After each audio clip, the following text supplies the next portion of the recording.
Asia കപ്പിൽ ഇന്ന് India Pak final പോരാട്ടം. മത്സരം രാത്രി 8-ന് ദുബായ് ഇന്റർനാഷണൽ സ്റ്റേഡിയത്തിൽ. 4 പതിറ്റാണ്ട് കാലത്തെ ഏഷ്യ കപ്പ് ടൂർണമെന്റിന്റെ ചരിത്രത്തിൽ ഇരു ടീമുകളും ആദ്യമായി ഫൈനൽ ഏറ്റുമുട്ടുമ്പോൾ കളിക്കളത്തിനകത്തും പുറത്തും പുതുചരിത്രം പിറക്കുമെന്ന് ഉറപ്പ്.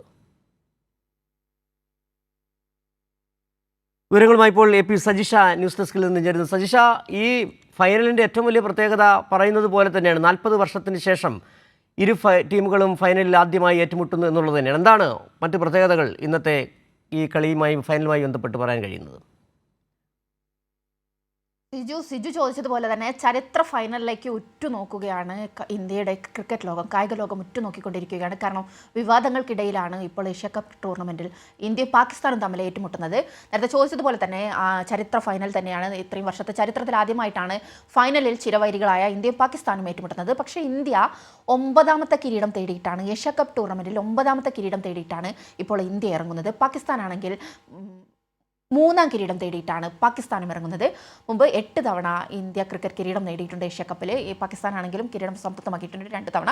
പക്ഷേ ഫൈനലിൽ 2 തവണ 2 ടീമും ഏറ്റുമുട്ടിയിട്ടില്ല. പക്ഷേ ഇത്തവണ ഏഷ്യ കപ്പ് ടൂർണമെൻറ്റിൽ നമുക്ക് പരിശോധിച്ചാൽ തന്നെ അറിയാം. നമുക്ക് ഈ ടൂർണമെൻറ്റിൽ ഉടനീളം നോക്കുമ്പോൾ എപ്പോഴും ഒരു വിവാദങ്ങളുണ്ടായിരുന്നു. ഇന്ത്യ പാക് യുദ്ധത്തിന് ശേഷം, പഹൽഗാം ഭീകരാക്രമണത്തിന് ശേഷം നടന്ന ഇന്ത്യയും പാകിസ്ഥാനും തമ്മിൽ നടന്ന ഏറ്റവും വലിയ ഏറ്റുമുട്ടലായിരുന്നു. ക്രിക്കറ്റ് ലോകത്തെ ആദ്യത്തെ ഏറ്റുമുട്ടലായിരുന്നു ഇത്. പക്ഷേ അതിലൊട്ടേറെ വിവാദങ്ങൾ ഉണ്ടായിട്ടുണ്ടായിരുന്നു. പക്ഷേ ഇത് മത്സരത്തെ പറ്റി പറയുകയാണെങ്കിൽ ഈ ടൂർണമെൻറ്റിൽ 2 തവണ പാകിസ്ഥാനെ ഈ ടൂർണമെൻറ്റിൽ ഇത്തവണ തോൽപ്പിക്കാൻ കഴിഞ്ഞു എന്ന് തന്നെയാണ് ഇന്ത്യയുടെ ഏറ്റവും വലിയ നേട്ടം.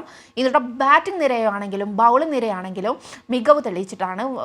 റൺ വേട്ടയിലാണെങ്കിലും വിക്കറ്റ് വേട്ടയിലാണെങ്കിലും ഇന്ത്യ തന്നെയാണ് ഇപ്പോൾ മുന്നിട്ട് നിൽക്കുന്നത്. കാരണം അഭിഷേക് ശർമ്മ ഉജ്ജ്വല ഫോമിലാണ് ഓപ്പണറായിട്ടുള്ള. റൺ വേട്ടയിലാണെങ്കിൽ ഏറ്റവും കൂടുതൽ റൺസ് എടുത്ത് നിൽക്കുന്നത് 309 റൺസ് എടുത്തിട്ടുള്ള അഭിഷേക് ശർമ്മയാണ്. മറ്റ് ബാറ്റർമാരെല്ലാം ഒട്ടേറെ പുറകിലാണ് അഭിഷേകിൻ്റെ. തൊട്ട് നമുക്ക് പറയുകയാണെങ്കിൽ വിക്കറ്റ് വേട്ടയിലാണെങ്കിലും ഇന്ത്യയുടെ കുൽദീപ് യാദവ്, ചൈനാമ ബൗളറായിട്ടുള്ള കുൽദീപ് യാദവ് വിക്കറ്റ് വേട്ടയിൽ മുന്നിലുണ്ട്. മറ്റൊന്ന്, ഇപ്പോൾ നമ്മൾ ബാറ്റിംഗ് നിരയാണെങ്കിൽ സന്തുലിതമായിട്ടൊരു ബാറ്റിംഗ് നില തന്നെയാണ്. കാരണം ശുഭ്മൻ ഗില്ലിൻ്റെ ഓപ്പണിംഗ് മികച്ച ഫോമിലാണ്. പല മത്സരങ്ങളിലും ഗില്ല് നല്ല മികവ് തെളിയിച്ചിട്ടുണ്ട്. അതിന് പുറമെ സൂര്യകുമാർ യാദവിൻ്റെ ഒരു ഫോം ഔട്ട് നിറമങ്ങി നിൽക്കുന്നതാണ് ഇപ്പോൾ ഇന്ത്യ നേരിടുന്നത് ചെറിയൊരു പ്രതിസന്ധി. പക്ഷേ അത് മറികടക്കാൻ സഞ്ജു സാംസൺ കഴിഞ്ഞ ദിവസം ബാറ്റിങ്ങിന് ഇറങ്ങി. സഞ്ജു ഇറങ്ങിയപ്പോൾ നല്ല ബാറ്റിംഗ് തന്നെയായിരുന്നു കഴിഞ്ഞ മത്സരത്തിൽ കാഴ്ചവെച്ചിട്ടുണ്ടായിരുന്നത്. അതുപോലെ തന്നെ അക്സർ പട്ടേലാണെങ്കിലും അങ്ങനെ ഒട്ടേറെ നല്ല ബാറ്റിംഗ് നിര ഇന്ത്യക്കുണ്ട്. അവസാനം വരെ ബാറ്റ് വീശാനുള്ള ഒരു നിര തന്നെയുണ്ട്. ബൗളിങ്ങിലാണെങ്കിലും ജസ്പ്രീത് ബുംറ നയിക്കുന്ന ഒരു ബൗളിംഗ് നിര തന്നെയുണ്ട്. പേസ് ആക്രമണം. പക്ഷേ പിച്ചിനെ പറ്റി പറയുകയാണെങ്കിൽ നമ്മൾ ഈ ദുബായിലെ ഇന്റർനാഷണൽ സ്റ്റേഡിയം സ്പിന്നിനെ തുണയ്ക്കുന്ന ഒരു പിച്ചാണ് ദുബായിലുള്ളത്. അതുകൊണ്ട് തന്നെ കുൽദീപ് യാദവ് തന്നെയാണ് ഇത്തവണ ഏറ്റവും വിക്കറ്റ് വേട്ടയിൽ ഏറ്റവും മുന്നിലുള്ളത്, സ്പിന്നറായിട്ടുള്ള. അതിന് പുറമെ സ്പിന്നിനെ തുണയ്ക്കുന്നത് കൊണ്ട് തന്നെ അതിനിടയിലും പേസർമാർ മികവ് തെളിയിക്കുന്നുണ്ട് എന്ന് തന്നെയാണ് ഇന്ത്യയുടെ ഒരു പ്ലസ് പോയിന്റ് എന്ന് പറയാനുള്ളത്. പാകിസ്ഥാനെ പറ്റി പറയുകയാണെങ്കിൽ ഷഹീദ് അഫ്രീഡിയുടെ ബൗളിംഗ് തന്നെയാണ്. അതുപോലെ തന്നെ മുഹമ്മദ് റൌഫിൻ്റെയും അഫ്രീഡിയുടെയും ബൗളിങ്ങിലാണ് പാകിസ്ഥാൻ്റെ പ്രതീക്ഷ. സൽമാൻ അലി ഖാൻ്റെ ക്യാപ്റ്റൻസിയിൽ ഫർഹാൻ്റെ ഓപ്പണിംഗ് ബാറ്റിങ്ങിൽ തന്നെയാണ് പാകിസ്ഥാനും പ്രതീക്ഷ അർപ്പിക്കുന്നത്. പക്ഷേ ഒട്ടേറെ വിവാദങ്ങളുള്ളതാണ് ഇപ്പോഴുള്ള ഒരു വലിയൊരു കല്ലുകടിയായിട്ട് ഇപ്പോഴും നിലനിൽക്കുന്നത്. കാരണം ഹസ്തദാന വിവാദം ഉണ്ടായി, പാകിസ്ഥാൻ ബഹിഷ്കരിക്കുമെന്ന് പറഞ്ഞു, ടൂർണമെൻറ്റ് ബഹിഷ്കരിക്കുമെന്ന് പറഞ്ഞു.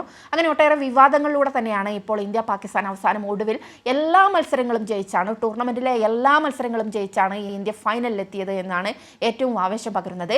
കഴിഞ്ഞ ദിവസത്തെ സൂപ്പർ 4ലെ അവസാന മത്സരത്തിൽ പോലും സൂപ്പർ ഓവറിലായിരുന്നു ശ്രീലങ്കയെ 202 റൺസ് എടുത്ത് ഇരു ടീമും സമനിലയിൽ നിന്നതിന് ശേഷം സൂപ്പർ ഓവറിലായിരുന്നു ഇന്ത്യ ശ്രീലങ്കയെ തോൽപ്പിച്ചിട്ടുള്ളത്.